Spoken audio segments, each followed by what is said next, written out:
y'all, and welcome back to Beyond the Noise with me, Hannane Ferdjani.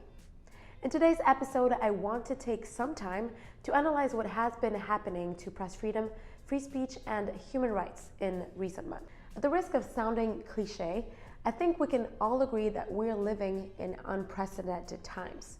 The future is uncertain, the present confusing, and being a journalist in the midst of all this mayhem can be quite challenging. This seems to be the case on a global scale.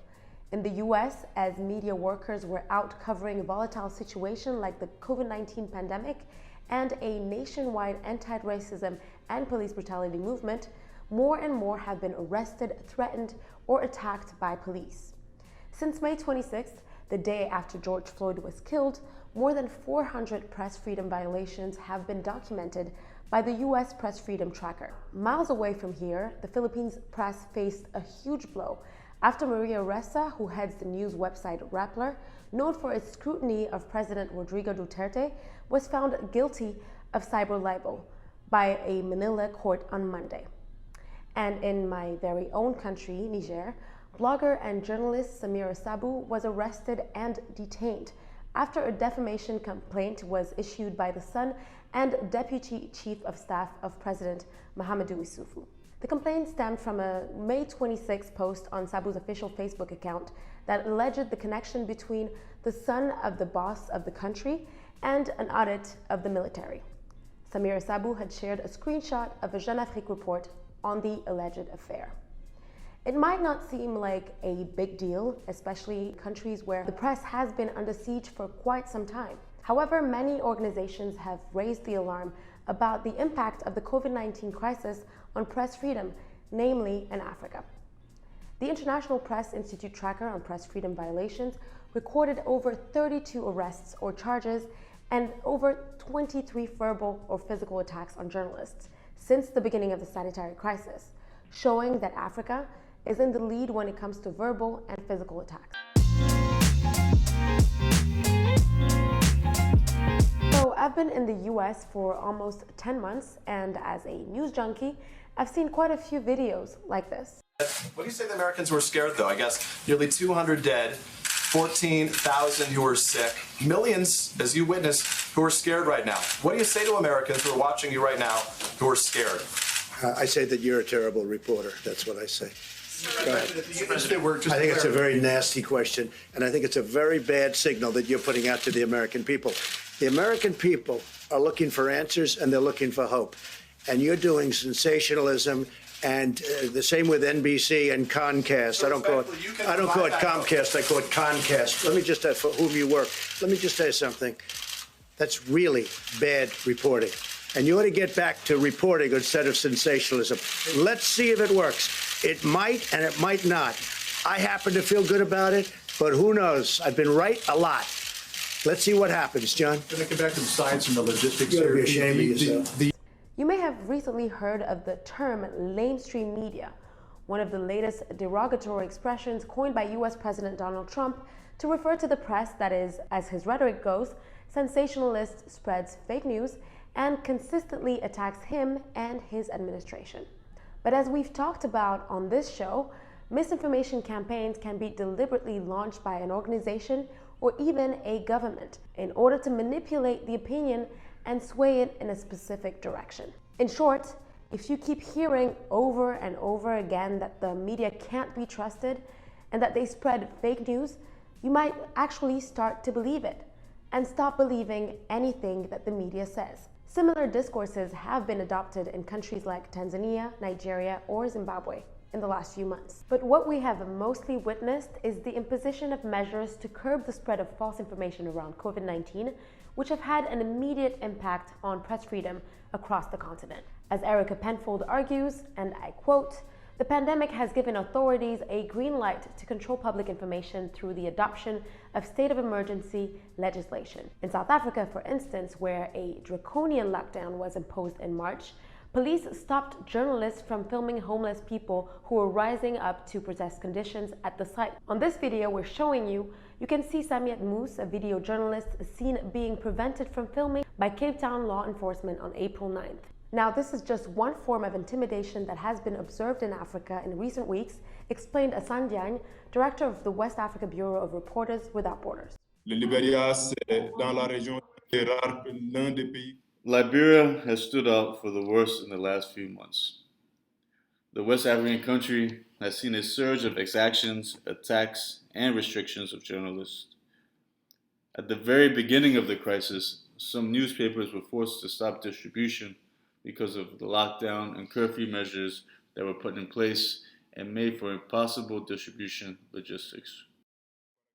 Moreover, access to the presidential palace was at some point reserved to government-owned media organizations.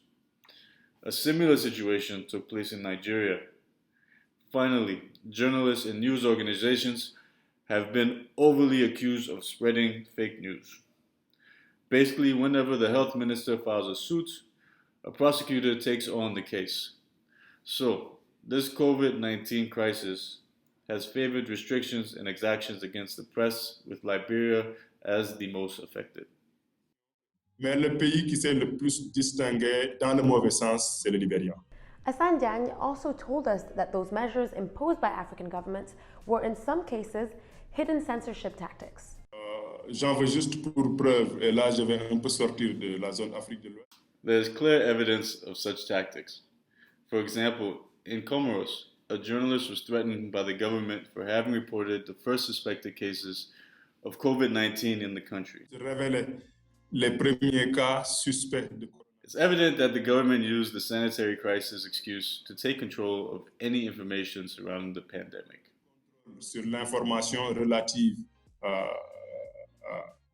Systematically, the tactic has been to accuse any journalist that isn't operating within the official government media channels of spreading fake news. Le gouvernement, à travers son ministère de la Santé, de l'accuser de diffusion de fausses nouvelles et de pouvoir s'attaquer à ces organes de presse-là.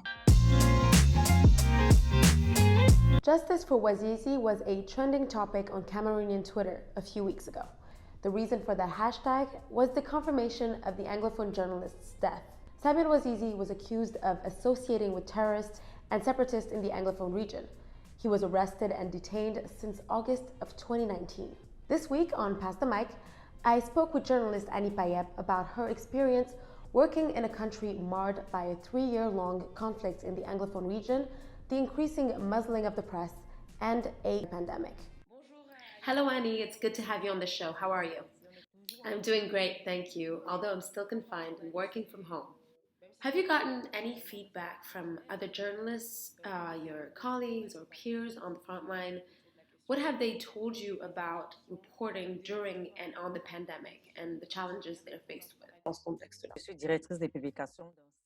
As the director of the fact-checking platform StopIntox.cm, I have reporters on the ground covering COVID-19. The main challenge we faced is having been pushed out of the platform set by the Public Health Ministry, simply because we asked questions and inquired about the information that they release.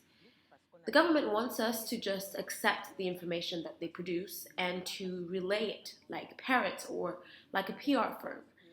But it's our right, it's our job to ask questions about how the infected are being treated or to inform about the complaints that we receive from people who can't get access to help or care. Des gens qui n'arrivaient pas à contacter le numéro court, qui n'arrivaient pas à avoir accès aux soins. Votre pays, donc le Cameroun, qui traverse. Cameroon has been battling with another crisis, a conflict in the Anglophone region. What is the current situation there, and how did the pandemic that we're seeing right now changing the equation on the ground? Vient rencontrer cette crise déjà préexistante. L'accès aux sources d'information reste une. Access to information is particularly difficult where we are. Francophone, les sources d'information même. Even official sources are not legally obligated to give access to journalists. I often say that there is some press freedom, but it stops at a certain level. Can we really speak of freedom of press when access to information is so limited? So this is the context we operate within. And when it comes to the Anglophone crisis, reporting from there is particularly complicated. If a journalist wants to be objective and report exactions by the separatists or by the army, well, they kind of find themselves stuck in between a rock and a hard place, and threatened by both sides. In November last year, we protested after we heard that one of the main reporters in the region had been arrested and detained under fallacious pretenses. Thanks to social media and external pressure, she was released and she had to leave the country, unfortunately. And then there was the Wazizi case, which shook us to the core. We didn't expect such a tragic outcome. When he was first arrested, he said that he feared for his life, based on the accusations of terrorism that he was facing. The strategy was to dilute his journalistic profession and to accuse him of conniving with the separatists. But he was a journalist, plain and simple. Lié à la cause séparatiste, mais c'était un journaliste. Do you still have that flame and that passion for the job with everything going on in your country?